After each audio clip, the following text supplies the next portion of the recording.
Hello दोस्तों, आज की इस वीडियो में हम लोग सीखेंगे कि प्रोजेक्टेड बैलेंस शीट कैसे बनाते हैं। तो आइए प्रोजेक्टेड बैलेंस शीट बनाने से पहले हम लोग समझते हैं कि प्रोजेक्ट बैलेंस शीट की आवश्यकता क्यों पड़ती है।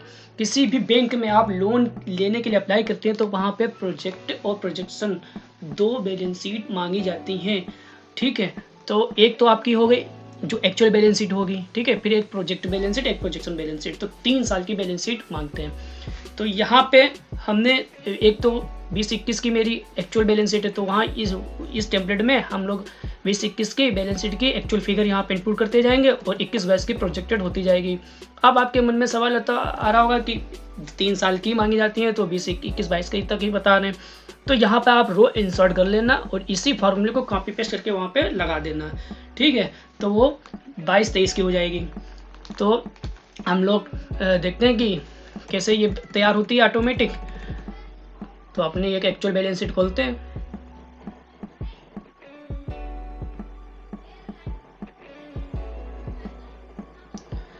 तो हम लोग फिगर इनपुट करते जाएंगे और ऑटोमेटिक 21-22 की प्रोजेक्टेड बैलेंस शीट बनती जाएगी।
तो अब आप लोगों के मन में ये विचार आ रहा होगा कि ये फिगर कैसे कैलकुलेट हो गई।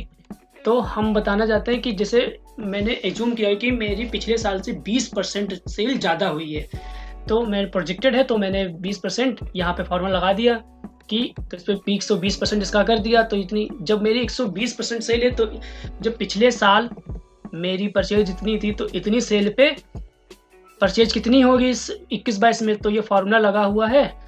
तो ये बस ये इस टेम्पलेट में आपको फिगर डालनी है, टेंशन मत लेना, सब ऑटोमेटिक फिगर ऑटोमेटिक उठते आ जाएंगी, ठीक है।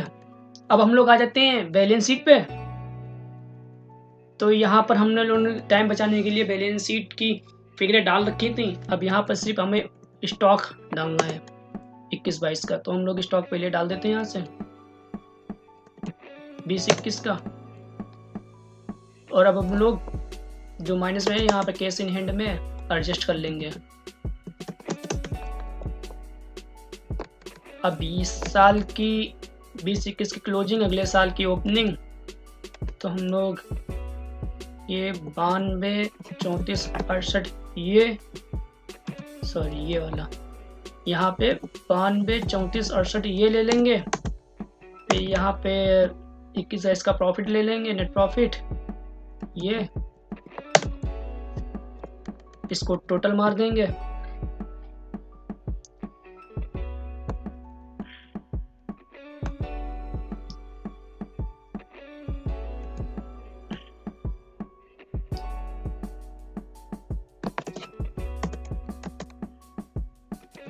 एक 30 एज्यूम कर लेते हैं कि हम लोग ड्राइंग 31 निकाल लेंगे।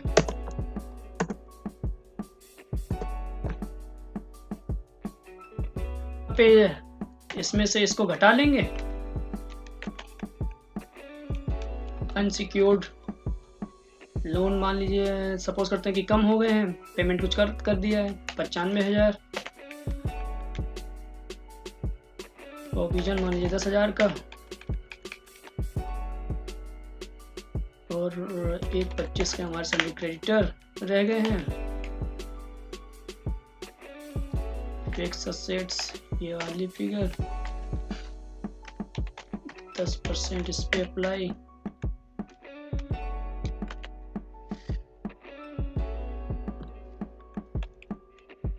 स्टॉक इन हैंड उठ के आ जाएगा 21-22 वाला।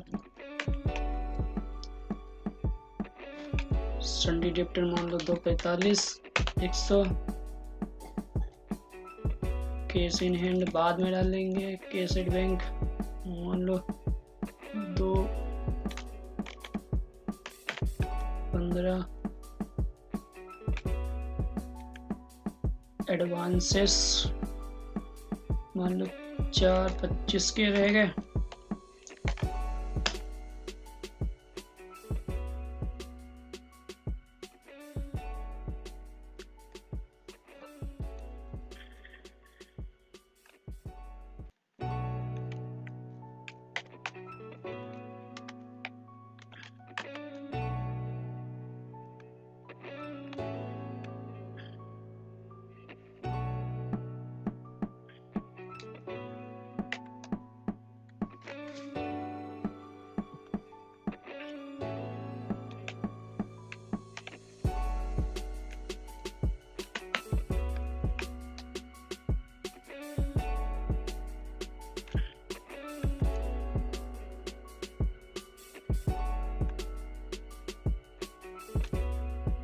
यहाँ पे पहले हम लोग फॉर्मूला लगा लेते हैं। फॉर्मूला गलत लग गया। यहाँ से इतना सिलेक्ट करते हैं।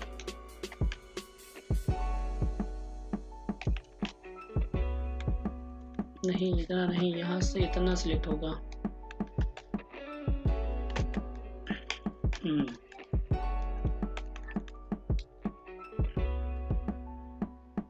मान लो हमारे डेप्टर्स प्रोजेक्शन तो हम बढ़ा घटा सकते हैं। तो हमारे डेप्टर्स मान लीजिए 4,45,700 के।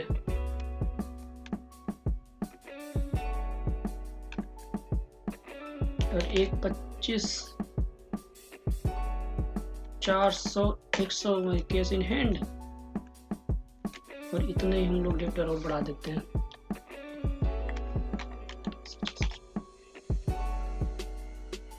तो कहने का मतलब ये है कि आप लोग बैलेंस शीट में अपने हिसाब से एडजस्टमेंट कर सकते हैं। ठीक है, तो ये टेम्पलेट मैं आपको वीडियो के डिस्क्रिप्शन में भी डाल दूंगा और वहाँ पे अपने टेलीग्राम चैनल की लिंक भी दे दूंगा। वहाँ से आप लोग ये टेम्पलेट डाउनलोड कर लीजिएगा।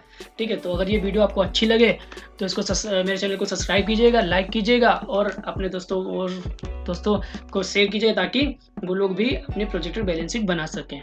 Thank you for watching.